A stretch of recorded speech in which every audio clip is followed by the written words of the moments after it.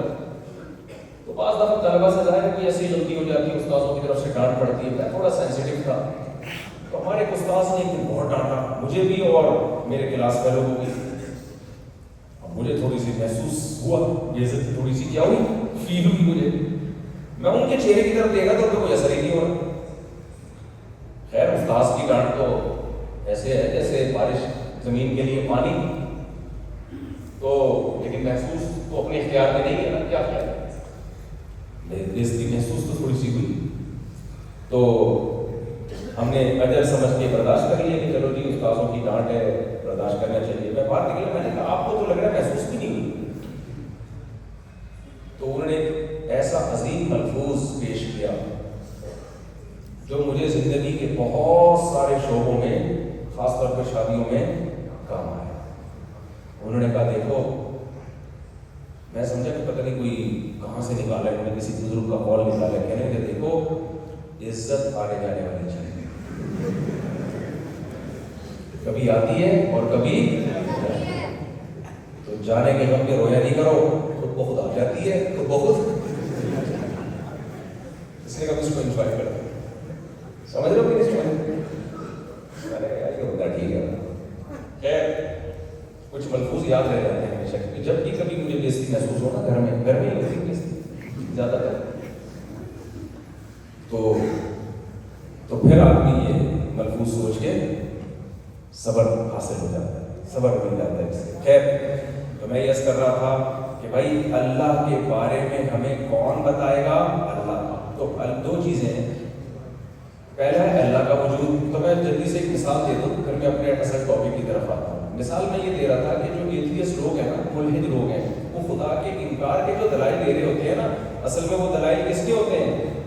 خدا کے وجود کے ہوتے ہیں, لیکن وہ کھوپڑی کا غلط استعمال کر رہے ہیں. اور قرآن نے یہ بتایا ہے فَإِنَّهَا لَا تَعْمَى الْأَبْصَارُ وَلَكِنْ تَعْمَى الْقُلُوبُ الَّتِي فِي الصُّدُورِ. آنکھیں اندھی نہیں ہوتی, وہ دل اندھے ہو جاتے ہیں جو سینوں میں چھپے ہوئے ہیں. دل اندھے ہو جاتے ہیں. ایک ایتھیسٹ نے دلیل دی کہ دیکھو, ہم جب گاڑی چلاتے ہیں تو گاڑی کے ایکسلریٹر پہ پاؤں رکھتے ہیں تو گاڑی چلتی ہے, بریک پہ پاؤں لگاتے ہیں تو گاڑی رکتی ہے. بھولے والا بھی ایسا ہی ہوتا ہے نا, کیا خیال ہے؟ گاڑی کے ایکسلریٹر پہ جب آپ پاؤں رکھیں چلے گی, بریک پہ پاؤں رکھیں بولو رکے گی. تو نے کہا کائنات میں ہر کام کسی لاجک سے ہو رہا ہے, ہر کام کے پیچھے کوئی نہ کوئی لاجک ہے. تو کہتے ہیں اس میں خدا کہاں گیا؟ وہ کہتے ہیں میں خدا کو جب مانوں گا کہ جب آپ گاڑی کے ایکسلریٹر پہ پاؤں رکھیں تو رکے, بریک پہ پاؤں رکھیں تو چلے. میں مانوں گا کوئی طاقت ہے خدا کی, کوئی گاڈ ہے, کوئی کریٹر ہے جو اسباب کا محتاج نہیں ہے, ہر سبب کو کیا کر دیتا ہے؟ الٹا کر دیتا ہے.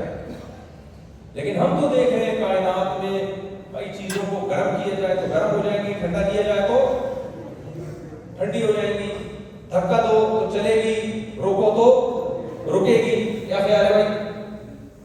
تو ہر کام لاجک سے ہو رہا ہے, ہر چیز کے پیچھے کوئی نہ کوئی سائنس ہے, کوئی سائنٹیفک لاجک ہے ہر کام کی.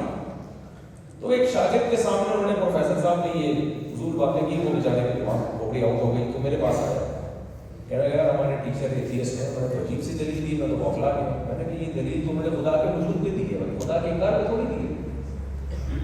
میں نے کہا مجھے ایک بات بتاؤ, اپنے ٹیچر سے پوچھو کہ جو گاڑی چلنے میں کسی طاقت کی محتاج اور رکنے میں بھی, جملہ مکمل کرنا پڑے گا, طاقت کی محتاج, وہ اپنے وہ خود بخود بن سکتی ہے؟ ابے طبع سے بات نہیں کرنی چاہیے. ایک کنڈیشن سے دوسری کنڈیشن میں چینج ہونے کے لیے چینجر کی محتاج ہے. تو چینجنگ بڑا عمل ہے یا وجود میں آنا بڑا عمل ہے؟ تو وہ مثال کے طور پر ایک شخص یہ کہے کہ یہ گاڑی کے جب ہم چلاتے ہیں تو چلتی ہے, اٹھتے ہیں تو اٹھتی ہے, اتنی محتاج ہے, لیکن یہ بنی خود بخود ہے. کوئی لاجک کی بات ہوگی؟ یقیناً اس کو کسی سائنٹسٹ نے بنایا. اب مجھے بتاؤ یہ گاڑی زیادہ عجیب ہے یا اس کا بنانے والا سائنٹسٹ زیادہ عجیب ہے؟ کمال کی بات ہے کہ آپ سے کوئی یہ کہے کہ کروڑوں اربوں کھربوں سال میں ایک ریو یا ویگو یہ خود بخود وجود میں آ گئی, یہ کسی بھی دھماکے کے نتیجے میں, مان لو گے کھربوں سال میں بھی یہ پروسیس ہو کے کوئی ایک ایسی مشین وجود میں آ سکتی ہے جس کے 4 پہیے لگے ہوئے ہو, اسٹیئرنگ کی جگہ پہ ہو, بریکیں کی جگہ پہ ہو, سیٹ کی جگہ پہ ہو, پیٹرول کی ٹینکی یا ڈیزل کی ٹینکی کی جگہ پہ ہو, اور اس کے اندر ایسی مشینری لگی ہوئی ہو کہ آپ نے ادھر سے ڈیزل ڈالا اور وہ انجن میں گیا, اور آپ نے جب چابی کو آن کیا تو وہ ایک دم چنگاری اٹھی, ڈیزل نے انرجی بنانا شروع کی, پہیے گھوم کے آگے پھر اسٹیئرنگ سے آپ دائیں موڑ رہے. کھربوں اربوں سالوں میں بھی ایسی گاڑی, کیا چھوٹی سی سائیکل جس میں یہ سسٹم نہ ہو, صرف 2 پہیے ہو اور ایک چین ہو, ایک ایسی سائیکل بھی کھربوں سال میں خود بخود وجود میں آ سکتی ہے کیا؟ تو اس سائیکل کو بنانے والا خود بخود کیسے وجود میں آ گیا بھائی؟ اور اس کے اندر کا سسٹم گاڑی کے سسٹم سے زیادہ پیچیدہ ہے. گاڑی میں آپ ڈیزل ڈالتے ہو, آگ لگتی ہے, انرجی پیدا ہوتی ہے, پہیا موو کرتا ہے, یہ بہت سادہ سی میکینک, اس کا جو میکینزم ہے بہت سادہ ہے. انسان کو جو انرجی مل رہی ہے ڈیزل کے پیٹرول سے نہیں, روٹی سے, اور مجھے پراٹھے سے نہیں آئی سمجھ میں. یہ زیادہ پیچیدہ سسٹم ہے اور ہم وہ کھا رہے ہیں کھانا, اس سے انرجی برن ہوتی ہے, انرجی ملتی ہے ہمیں. پھر ہم اس انرجی سے ہوتا کیا؟ صرف ایک اسٹیئرنگ نہیں ہے, ٹانگوں میں چلنے کی طاقت, ہاتھوں میں پکڑنے کی طاقت, آنکھوں میں دیکھنے کی طاقت, کانوں میں سننے کی طاقت, ناک میں سونگنے کی طاقت, زبان میں چکھنے کی طاقت, حلق میں گلے میں بولنے کی طاقت, پھر بال بھی گرو کر رہے ہیں آپ کے, اور پھر آپ کا قد بھی نکل رہا ہے. پھر اسی میں اللہ نے مزید نسل پیدا کرنے کی بھی طاقت پیدا کر دی کہ اس سے مزید نسل بھی پیدا ہو. اتنی پیچیدہ مشینیں, ایک ایک پارٹ اتنا پیچیدہ, اتنا مشکل ہے, اور آپ کہہ رہے ہو کہ گاڑی خود بخود بن نہیں سکتی اور یہ انسان خود بخود بن گیا. کھوپڑی میں آنے والی بات نہیں ہے. خود جو کھوپڑی خدا نے بنائی ہے نا, وہ کھوپڑی کہے گی یہ بنی نہیں ہے, اس کو بنایا گیا ہے. تو میں اپنی بات کو 2 لفظوں میں سمیٹتا ہوں کہ جس گاڑی میں چینجر کے بغیر چینجنگ نہیں ہو سکتی, کریٹر کے بغیر کریشن کا عمل کیسے ہو گیا بھائی؟ ہونا سمجھ میں آئی؟ ہونا سمجھ میں, پنجابی بولیے تو ہوں تو انشاءاللہ. اے کی رولہ پہ گیا, چودھری سٹا لے گیا. مجھے اتنی پنجابی آتی ہے, ہم سرگودا میں ننیال تک کبھی کبھار ہم جون جولائی کی چھٹیوں میں جایا کرتے تھے, تو اب وہاں بھی اردو ہی چلتی تھی ہمارے خاندان میں, جب وہ مائگریٹ کر کے انڈیا سے آئے تھے تو ہمیں پنجابی سننے کو نہیں ملتی تھی. تو جب ہم باہر نکلتے نا تو دیوار پہ لکھا ہوتا تھا اے کی رولہ پہ گیا, چودھری سٹا لے گیا. وہ مجھے یاد ہے, وہ جملہ مجھے اے کی رولا پہ گیا, چودھری سٹا لے گیا. ایک اور لفظ پنجابی کا مجھے ایسے یاد ہوا, ہم جب بس میں بیٹھتے تھے تو ہمیں کہیں اترنا ہوتا تھا تو ڈرائیور بولتا تھا گڈی کو سائڈ پہ لا دے, تو لگا دے کو بولتا تھا لا دے, سائڈ پہ کو بولتا تھا سائڈ دے, گاڑی کو بولتا تھا گڈی کو سائڈ دے لا دے. تو وہ جملہ مجھے ایسا یاد ہوا ہے, ابھی میں بھی کہیں گاڑی روکنی ہوتی ہے گڈی کو سائڈ دے لا دے. سمجھتے ہو کہ نہیں سمجھتے؟ تو ہم جب سرگودا جاتے تھے بچپن میں تو باہر نکل کے ایک دفعہ مجھے کسی نے, گھر والوں نے بھیجا کہ جاؤ تندور سے روٹیاں لے کر آؤ. میں روٹیاں لینے گیا تو میری عمر ہوگی 13-14 سال. میں نے کہا بھائی 50 کے لیے 10 روٹیاں دے دو. تو تندور والا مجھے حیرانگی سے دیکھ رہا ہے, کہہ رہا منڈا تو بڑا پڑھا لکھا معلوم ہوتا ہے. میں جب اردو بول رہا تھا تو وہ کہنے لگے یہ تو کوئی پڑھا لکھا شخص معلوم ہوتا ہے. ہمارے بھائی کہتے ہیں ہمیں پولیس والے چھوڑ دیتے تھے بغیر لائسنس کے کہ پڑھا لکھا لگا بندہ لگا ہے. اس وقت اردو عام نہیں تھی, اب تو اردو ہی بولی جا رہی ہے. تو لیکن اتنا ہے کہ جب مجھے پنجاب میں رہ کے 2 چیزیں سیکھنے کو ملی. مذاق کرنے کا جو مزہ پنجابی میں ہے وہ اردو میں نہیں. دوسرا, لڑائی اردو میں نہیں ہوتی, پنجابی میں. اگر آپ اردو میں لڑو گے, اردو میں گالیاں دو گے, لڑائی کا سارا مزہ آپ نے کرکٹ. جب پھٹا کرنا ہو تو میں جو لوگ بھی لڑائی لڑنے والے لوگ ہیں ان سے کہتا ہوں کہ اگر آپ نے لڑائی کرنی ہے اور گالیاں دینی ہے تو پنجابی سیکھنا ضروری ہے. اس کے بغیر سامنے والے پر گالیوں کا کوئی روک, وہ ہنسے گا, وہ سمجھے گا آپ اس کو گزار رہے ہیں, وہ سمجھے گا آپ کیا کر رہے ہیں. تو اس لیے ہر زبان کی اپنی ایک حیثیت ہے. خیر, تو دیکھو بھائی یہ کائنات میں خود بہت کچھ نہیں ہو رہا, خود بہت بنی نہیں ہے, یہ بنائی گئی ہے. خود بہت کیسے ہو گیا بھائی, یہ سب کچھ آنکھ ناک کان روٹی سے ہی سب کچھ بن رہا ہے. اب ہم اس پر تو ایمان لے آئے کہ اس کائنات کو کسی نے بنایا ہے. بنانے والا کیسا ہے یہ عقل نہیں بتائے گی. سمجھ رہے ہو, یہ کون بتائے گا؟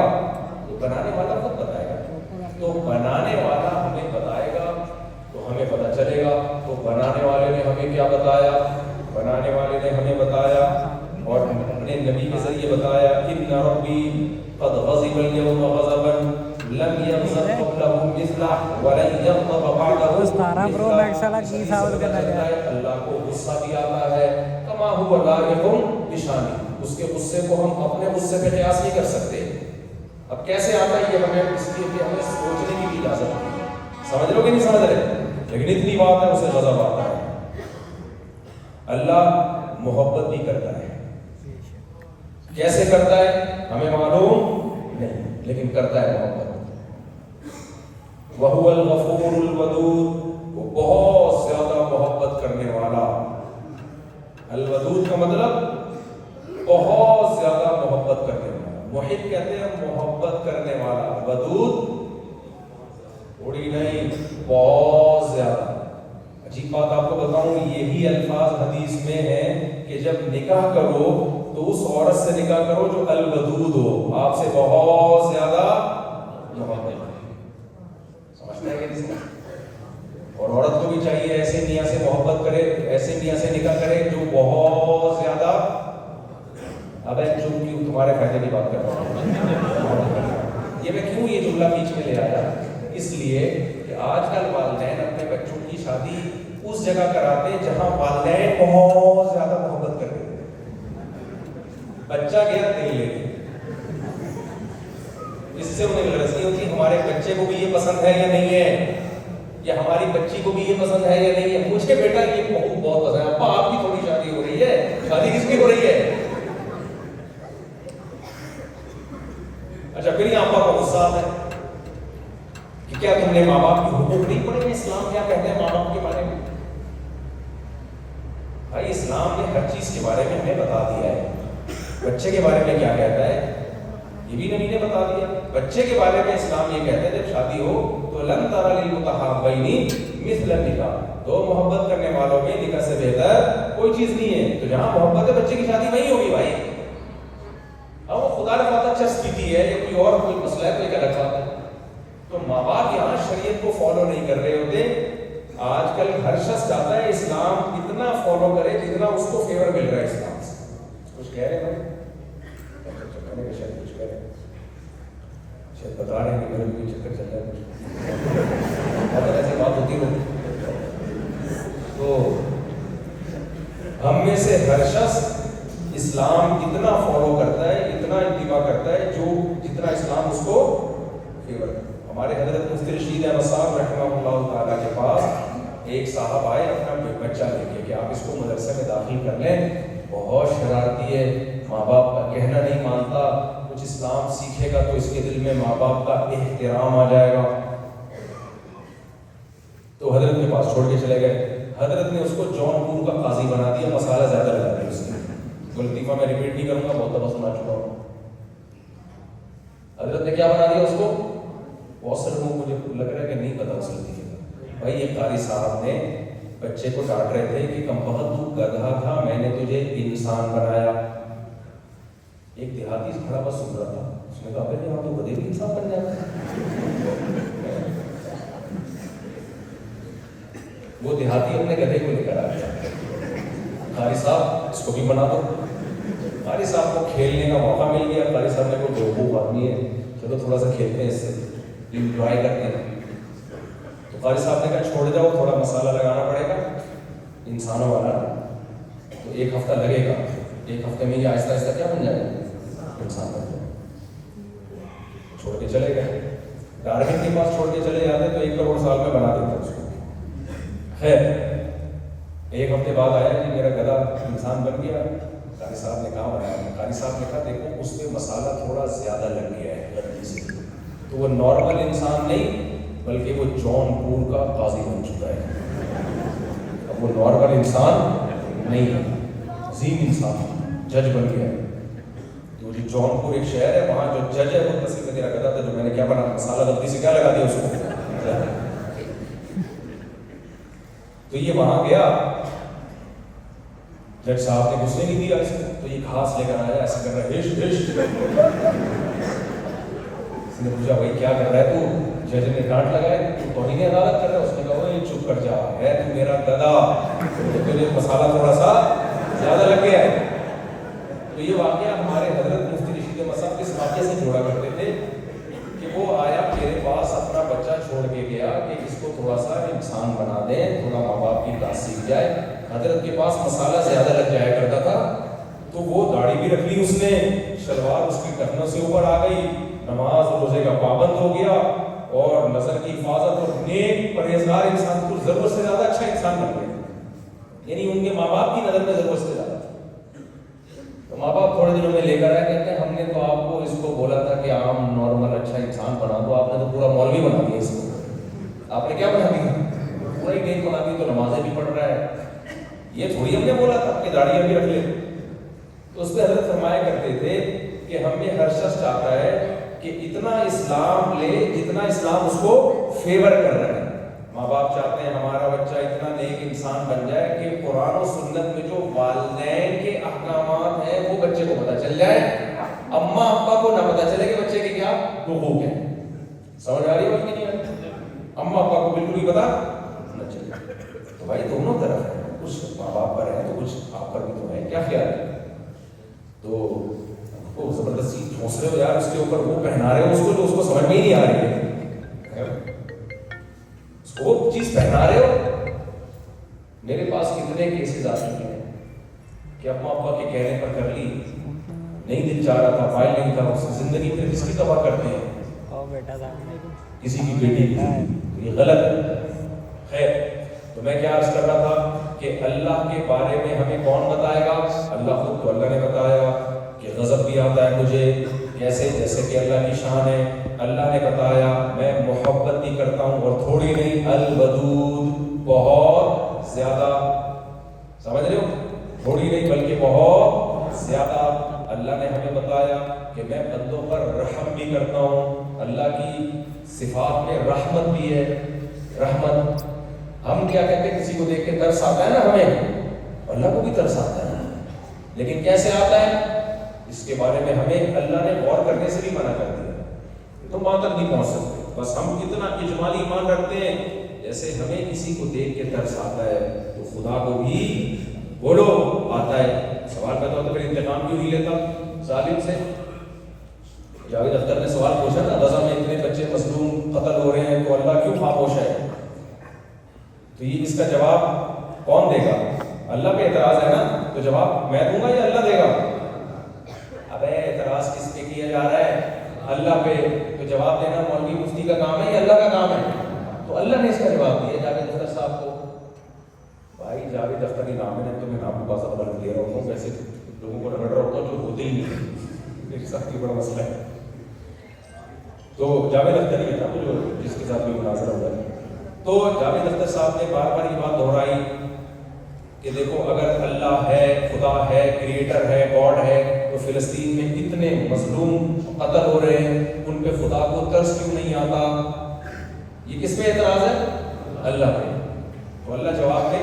اب جواب میرے ذمہ بنتا ہے، علماء کے ذمہ بنتا ہے یا اللہ کے ذمہ بنتا ہے؟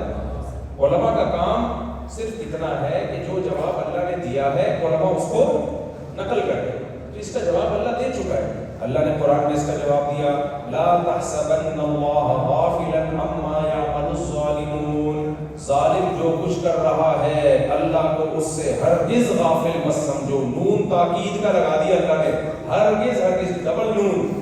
جو علماء ہیں وہ عربی گرامر جانتے ہیں، وہ سمجھتے ہیں لا تحسبن کا مطلب ہرگز اللہ کو غافل مت سمجھو۔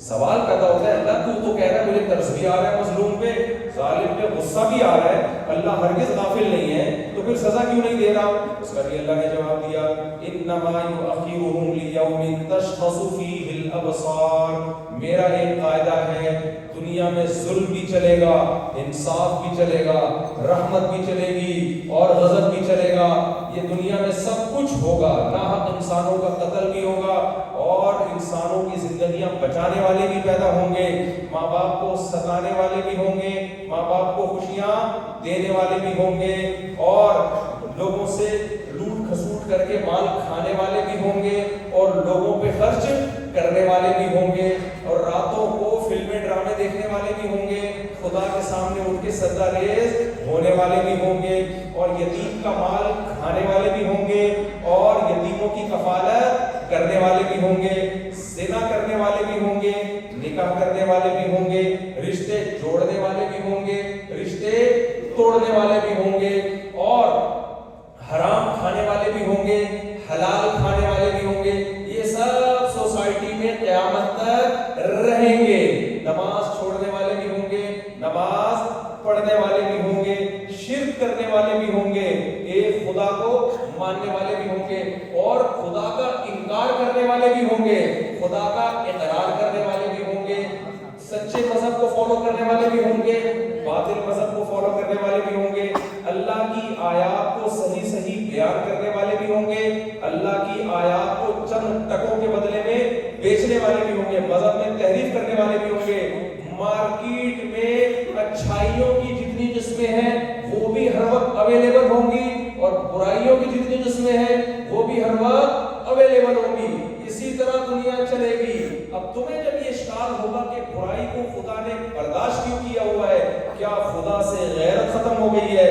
نہ نہ نہ، اللہ اپنے نبی کی زبان سے کہلوائے گا کہ میں سب سے زیادہ غیرت والا اور اللہ مجھ سے بھی زیادہ غیرت والا۔ جب زمین پہ کوئی برائی ہوتی ہے تو مجھے اور آپ کو اتنی غیرت نہیں آتی جتنی اللہ کو آتی ہے، مجھے اور آپ کو اتنا غصہ نہیں آتا جتنا اللہ کو آتا ہے، تو پھر اللہ انتقام کیوں نہیں لیتا؟ تو اللہ اس کا جواب دیتا ہے، انما یؤخرهم لیوم تشخص فیہ الابصار، میں نے ایک دن رکھا ہوا ہے جس دن تمہاری نگاہیں پھٹی کی پھٹی رہ جائے گی، اس دن کی سختی بچوں کو بوڑھا کر دے گی، اس دن ایسا حساب ہوگا کہ دودھ کا دودھ پانی کا پانی کر دوں گا، ایک بے سینگ والی بکری سے بھی حساب لیا جائے گا کہ سینگ والی بکری نے تجھے کیوں مارا، اتنا سخت حساب کتاب ہوگا کہ تم پکار اٹھو گے کہ اللہ سے زیادہ کوئی حساب لینے والا نہیں ہے، مالی حادل کتاب، قرآن کے الفاظ ہیں، میرے کوئی الفاظ نہیں ہے، کہ جس ظالم کا حساب لیا جائے گا نا وہ کہے گا مالی ھذا الکتاب لا یغادر صغیرۃ ولا کبیرۃ الا احصاها۔ او بھائی ایسا حساب و کتاب تو میرے ذہن میں تصور دنیا میں تو اس کی مثال نہیں ملتی کہ میری زندگی میں جو نیکی میں نے ایک بھی نیکی اگر چھپ کے کی ہو وہ بھی آج میرے سامنے آ گئی، کوئی نیکی میں نے غار میں اندھیرے میں کوئی برائی میں نے چھپ کے کی ہو وہ بھی آج میرے سامنے آ گئی۔ لا یظلم ربک احدا، اللہ کہتے ہیں تیرا رب کسی کے ساتھ ظلم نہیں کرے گا، نہ ہونے دے گا۔ تو میرے بھائی جاوید اختر صاحب سے میں گزارش کرتا ہوں ان باتوں کا خدا پہلے جواب بولو دے چکا ہے۔ جس خدا پہ آپ اعتراض کر رہے ہو نا، جتنے بھی ملحد لوگ ہیں، اس کا جواب میں اور آپ نہیں دیں گے۔ جس پہ اعتراض ہے جواب کون دے گا؟ وہ جواب خدا جواب دے چکا ہے اس کا۔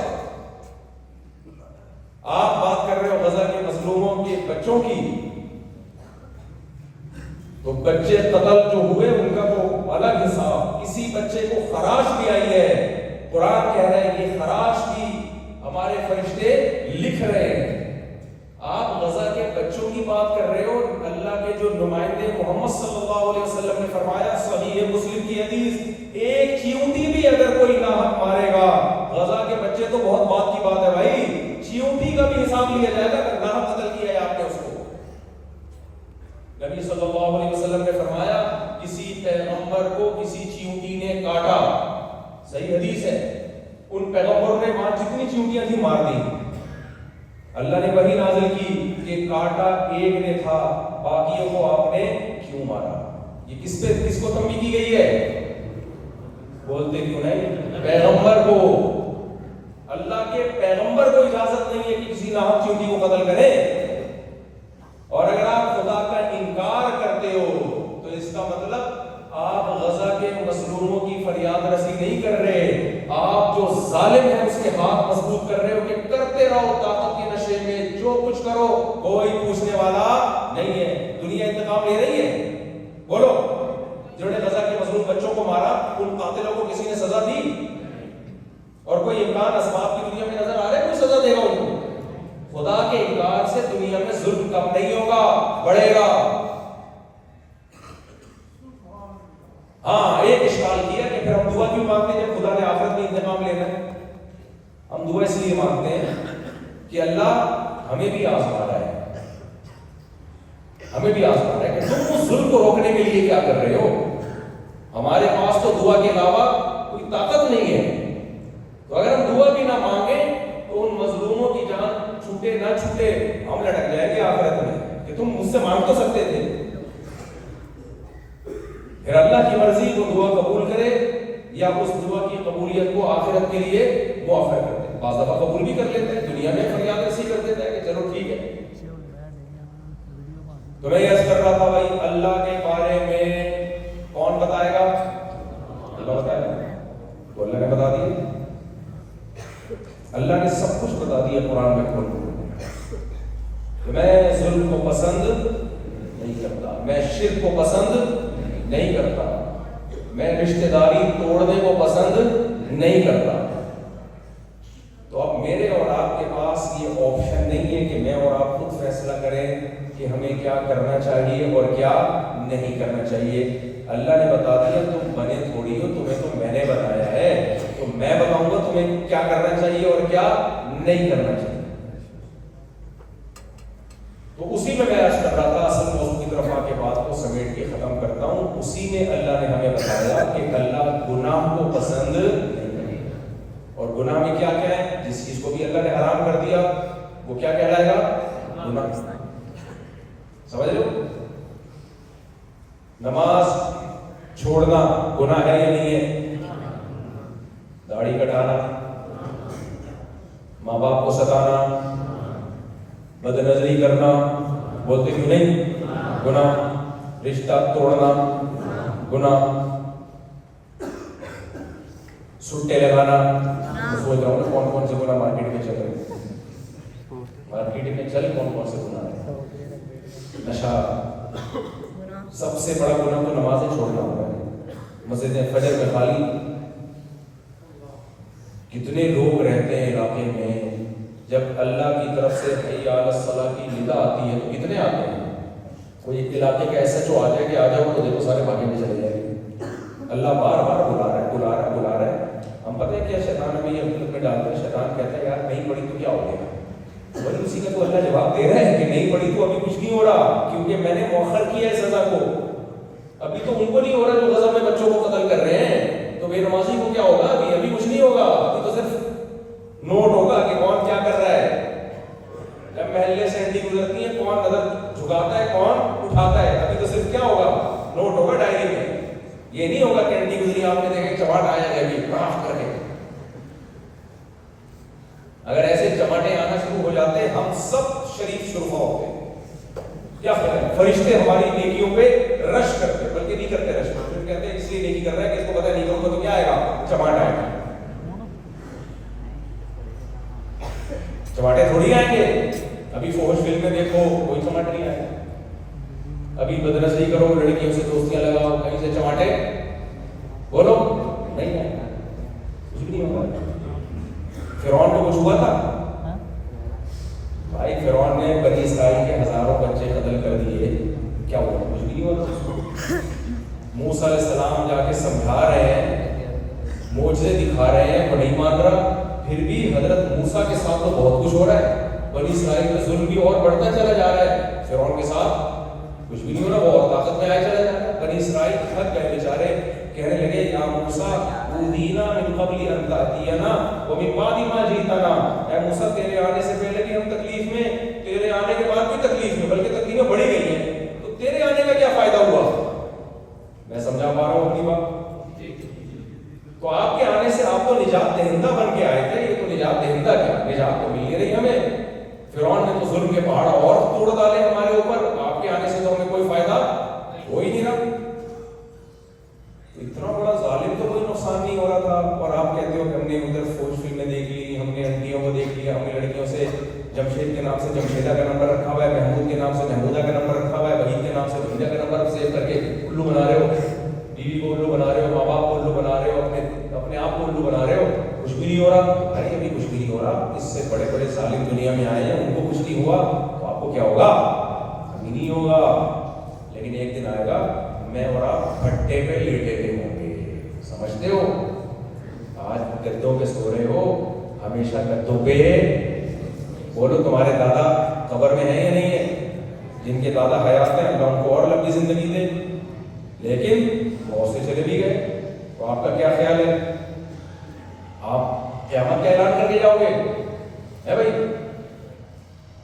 آج سے 100 سال پہلے جتنے لوگ زندہ تھے آج وہ کہاں ہیں؟ ایک تو ابھی تو زندہ ہونا، ابھی تھوڑی مرے ہو. جو 100 سال پہلے لوگ تھے وہ ہیں یا تھے؟ 100 سال کے بعد میرے اور آپ میں سے کوئی زندہ ہوگا؟ کہاں ہوں گے؟ سارے لیٹے ہوئے ہوں گے. پھر ہم موبائل پہ ٹک ٹاک پہ لڑکیاں دیکھیں گے وہاں خبر میں ٹائم پاس کرنے کے لیے. ہے بھائی، کیا خیال ہے؟ جمشیدہ کا فون آئے گا، وحیدہ یاد کرے گی، حالانکہ مرے بھی اس کی عشق پہ خودکشی کر کے، پھر بھی نہیں یاد کرے گی. نصیحت منصیہ ختم قصہ. 3-4 دن رشتہ دار روئیں گے، ہائے ہائے مرحوم. آپ کی بیگم کہے گی منع کے ابا بہت اچھے تھے.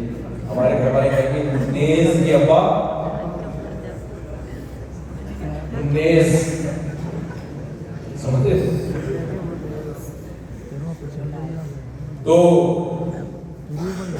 کتنے لوگ سگریٹ پیتے ہیں، سارا پیسہ سگریٹ میں چھوڑ دیتے ہیں. ایک عورت کے شوہر کا انتقال ہوا، اس نے شوہر نے کمبا اپنے ساری جائیدادیں چرس اور ہیروئن اور سگریٹ میں لگا دی نا، کچھ بھی نہیں کرا سکتا. تو جب وہ مرا تو لوگوں نے پوچھا بہن تمہارے میاں کیا چھوڑ کے گئے؟ کہ صرف دھواں چھوڑ کے گئے ہیں. صرف کیا چھوڑ کے گئے؟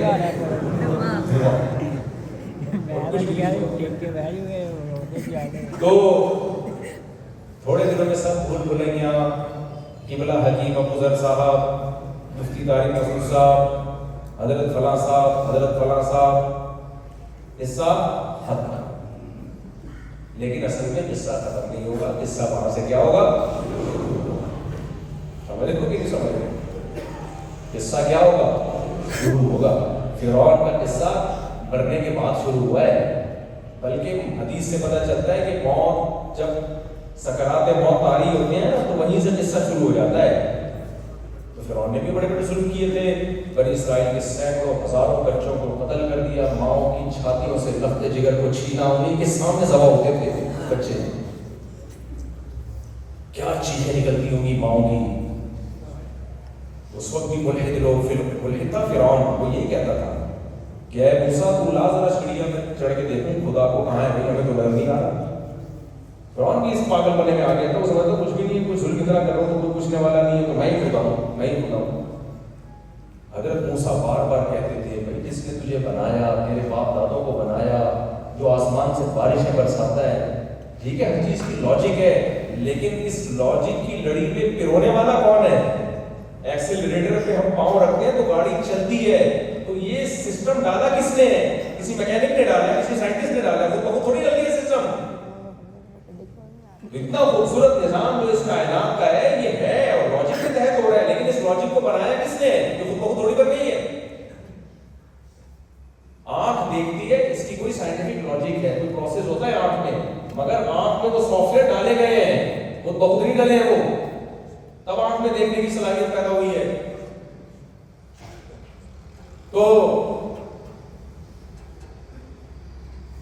تو میں یہ کر رہا تھا کہ فرعون بھی اس نشے میں تھا اور اس بھول میں تھا، ہم بھی اسی بھول میں ہم سمجھ رہے ہیں۔ آج نوجوان کا سب سے بڑا مسئلہ بے حیائی ہے۔ ہر شخص، ہر لڑکے کی طبیعت زنا کی طرف، ہر لڑکی کی طبیعت زنا کی طرف جا رہی ہے، کوئی روک ٹوک نہیں ہے، کوئی روک ٹوک نہیں۔ پہلے جو زانی ہوتا تھا نا، گرل فرینڈ رکھتا تھا، منہ چھپاتا تھا کپڑے پہ رومال ڈال کے، کوئی مجھے دیکھ نہ لے۔ اب بغیرت بن کے اپنے دوستوں کو بتا رہا ہوں کہ میری گرل فرینڈ ہے۔ ٹک ٹاکر دیکھ بول رہے ہوتے ہیں میری گرل فرینڈ ہے، جب کوئی ٹک ٹاکر لکھا کرے نا میری گرل فرینڈ ہے، نیچے اس کو گالیاں دیا کرو جبھی سے، بولو کام گدھے گھوڑوں والا کر رہا ہے، انسانوں والا۔ انسان نکاح کر کے عورت سے رابطہ کرتے ہیں، اور جو گدھے گھوڑے ہیں ان کی شادی نہیں ہوتی۔ گدھا کا گدھی سے شادی کے لیے کبھی آپ نے دیکھا کوئی حاجی صاحب نکاح پڑھا رہا ہے، گدھے کا گدھی سے نکاح پڑھا رہے ہیں؟ کیا خیال ہے؟ ہاں، گدھے کو گدھی کے ساتھ بغیر شادی کے گھومتے میں بہت دیکھا ہوگا آپ نے۔ تو بغیر شادی کے لڑکی کے ساتھ گھومنا یہ انسانوں کا کام ہے، گدھے گھوڑوں کا کام ہے، کتے بلوں کا کام ہے۔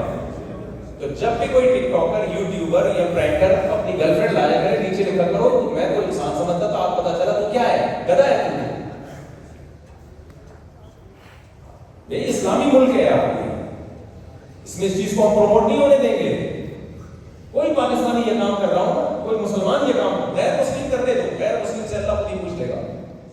ان کے یہاں تو سب حلال ہے، زنا بھی ٹھیک ہے، چرس بھی ٹھیک ہے، شراب بھی ٹھیک ہے، وہ جانے اللہ۔ مسلمان یہ کام کر رہا ہو، نیچے کمنٹس میں تعریف مت کیا کرو کہ ماشاءاللہ بیوٹیفل، اتنا اچھا پیئر ہے، تم بھی الٹے لڑکے رہو گے اس کے ساتھ، الٹے لڑکے رہو گے قیامت کے دن۔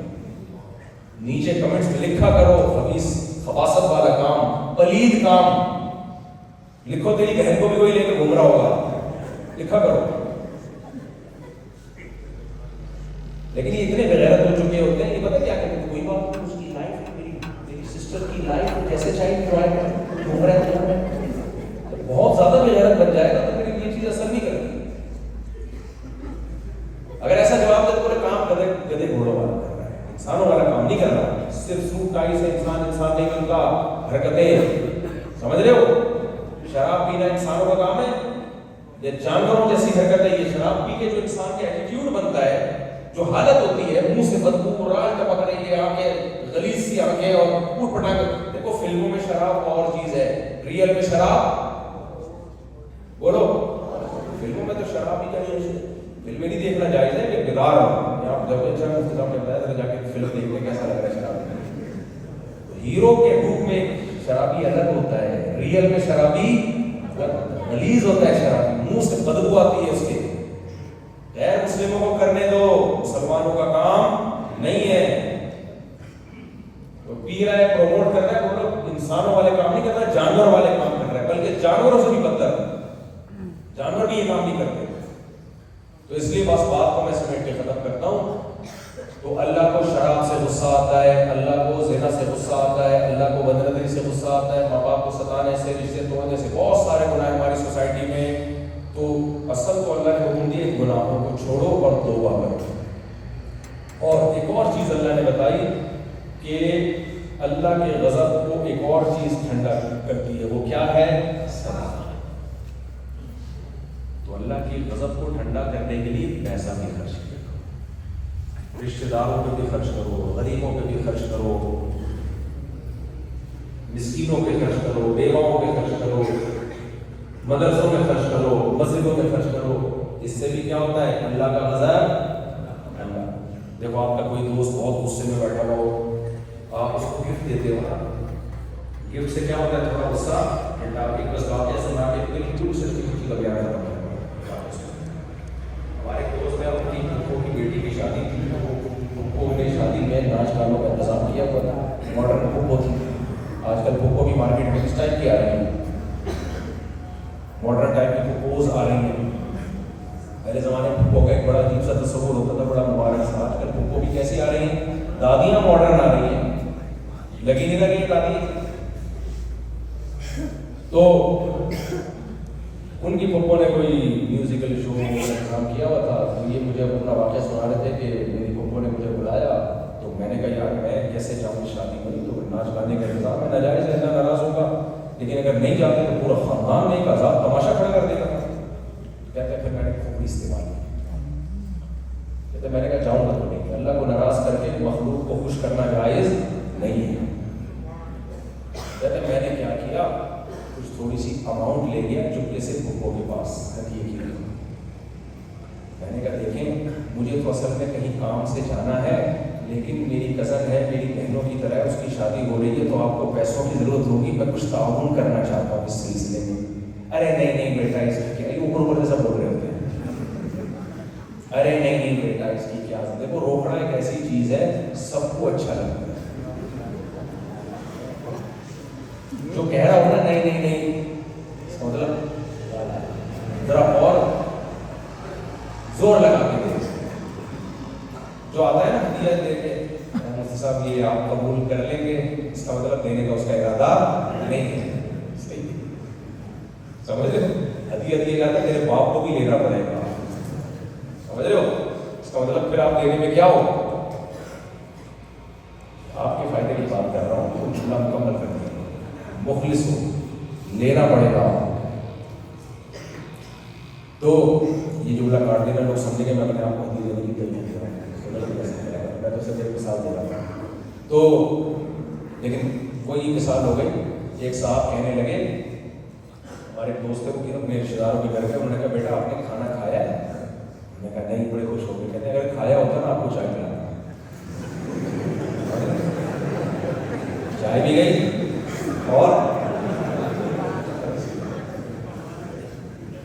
جب نہیں نیت ہوتی تو پھر یہ ہوتی ہے تو بھائی کھاؤ، لیکن کھانے کا اصرار جائز نہیں ہے. کھانے کا اصرار بعض دفعہ میں موڈ نہیں ہوتا تو لوگ سر اس میں لگ جاتے ہیں. لیکن روکنا دنیا میں ہر شخص کو، قائد اعظم سے ہر پاکستانی کو سچی محبت ہے. یہ کیسی چیز ہے؟ میں نے بہت دیکھا ہے جو کہتے ہیں ہمیں نہیں چاہیے پیسے، نہیں ہمیں کچھ بھی نہیں ہے، کاغذ ہے، مٹی ہے. دو تو وہ بھی خوشی خوشی ان کو بھی محسوس ہو رہا تھا یار اچھا ہو گیا. کتنے کیسز آئے ہیں میرے پاس، بھائی بھائی میں لڑائی اللہ نے کہا کچھ ہفتے کے نام پہ پیسے دو سیٹ ہو جائے گا. ہو گیا سیٹ. دوست سے ناراضی چلی تھی، کچھ گفٹ دیا سیٹ ہو گیا. پیسہ ایسی چیز ہے میرے بھائی، پاکستان میں تو سارے کام کس سے ہوتے ہیں؟ پیسے سے ہوتے ہیں. سب کام کس سے چل رہے ہیں پاکستان میں؟ پوری دنیا میں چل رہے ہیں. پاکستان بدنام ہے، پوری دنیا میں پیسے سے کام ہوتا ہے. تبھی تو پیسے والے لوگ ترقی کر رہے ہوتے ہیں. تو انہوں نے اپنی بچوں کو تھوڑے سے پیسے نکال کے دیے. بولا کہ میں شادی میں نہیں آ سکتا. انہوں نے کہا ارے بیٹا اس تکلف کی کیا ضرورت ہے. پہلے بہت خلاف تھی کہ تم کیوں نہیں آ رہا ہے. ہے نا مولوی لوگ رشتے توڑتے ہیں، مولوی ہوتے ہی ایسے ہیں، بنیاد پرست ہوتے ہیں، فنڈامنٹلسٹ ہوتے ہیں، اپنی کزنوں کی شادی میں نہیں جاتے. اتنا انہوں نے ہنگامہ کیا ہوا تھا. جب روکڑا نکالا ہے روکڑا، اور کہا کہ یہ شادی بدل، ارے نہیں بیٹا، ارے استقل، ارے نہیں پپو لے لیا پپو نے، اور کہا کہ مجھے جانا ہے، چلو کوئی بات نہیں، انسان ہے، ضرورت پڑ گی جانے کی، اس وقت نہیں جانا۔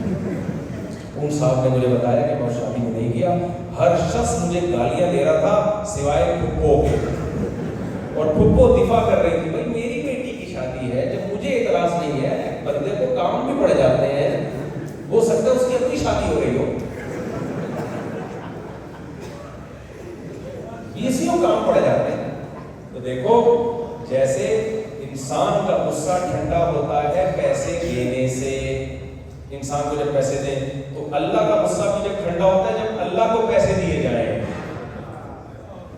سمجھ رہے ہو کہ نہیں سمجھ رہے؟ لیکن اللہ غنی ہے، اللہ کو پیسوں کی ضرورت نہیں ہے، لیکن اللہ نے کہا دو گے تو غصہ ٹھنڈا میرا ہوگا، تو اب مجھے نہیں دو، کس کو دے دو؟ مدرسوں کو دے دو، مسجدوں کو دے دو، غریبوں کو دے دو، مسکینوں کو دے دو، یتیموں کو دے دو، کسی کو بھی دو بھائی، اس کے بغیر میرا غضب ٹھنڈا نہیں ہوگا۔ کتنا دو؟ جتنا غضب ٹھنڈا کرانا چاہتے ہو کتنا، سمجھ رہے ہو؟ جتنا غضب ٹھنڈا کرانا چاہتے ہو اتنا۔ ایک آدمی کی شادی ہوئی، قاضی صاحب نے کہا میری فیس، اس نے کہا حضرت آپ کی فیس کتنی ہے؟ اس نے کہا جتنی دلہن خوبصورت ہے اتنے پیسے دے دو۔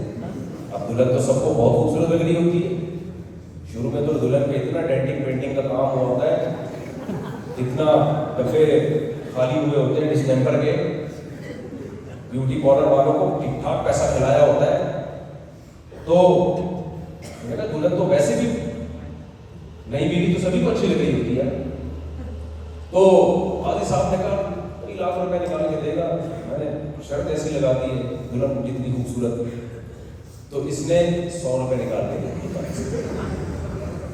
صاحب کو بڑا غصہ آیا کہ یار یہ کیا مذاق ہے یار، دلہن بیٹھی بھی تھی نکاح میں، اس نے کہا قاضی صاحب دلہن کو دیکھ لو۔ قاضی صاحب نے جب دلہن کو دیکھا تو 50 روپے واپس دے۔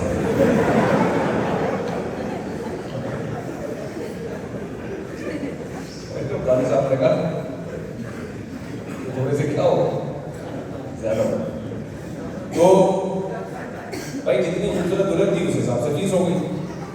تو جتنا بڑا گناہ ہے اور جتنا اللہ کا غضب ٹھنڈا کروانا چاہتے ہو اس حساب سے کیا کرو، صدقہ۔ ہمارے ہاں کروڑ پتی لوگ صدقہ کیا دے رہے ہوتے ہیں، گاڑی کو کسی نے وائپر لگا دیا 5 روپے پکڑا دیے، چلو ٹھیک ہے، نہ دینے سے یہ بھی بہت اچھا ہے، اتنا صدقہ جیب سے نکلے کہ جیب کو تھوڑی سی تکلیف ہو، سمجھ رہے ہو؟ جتنی آپ کو پیسہ خرچ کرنے میں تکلیف ہوگی اللہ کا غضب اتنا ٹھنڈا ہوگا۔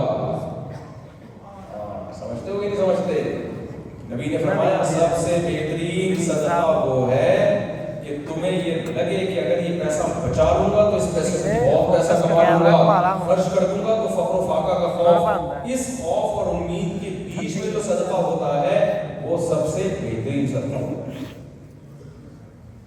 تو میں یہ نہیں کہہ رہا کہ تو قرآن نے منع کہ اتنا مت خرچ کرو کہ لوگوں کے سامنے بھیک مانگنی پڑے، سر اٹھا کے نہ جی سکو، لیکن اتنا تو کرو میرے بھائی کہ جس سے جیب میں تھوڑا سا ہو جائے، لگے کہ یار پتہ نہیں میں غلط تو نہیں کر رہا ہے بھائی، ایسا محسوس ہو۔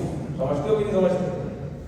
تو اللہ تعالیٰ ہمیں عمل کی توفیق عطا فرمائے اور گناہوں سے بچنے کی اور نیکیاں کرنے کی اللہ ہمیں توفیق عطا فرمائے، اور اس مدرسے کو اللہ خوب خوب ترقی عطا فرمائے۔ سبحانک اللہم و بحمدک نشہد ان لا الہ الا انت نستغفرک و نتوب الیک۔ دعا کر لیتے ہیں الحمدللہ رب العالمین والعاقبۃ للمتقین والصلاۃ والسلام علی رسول الکریم وعلی آلہ وصحبہ اجمعین۔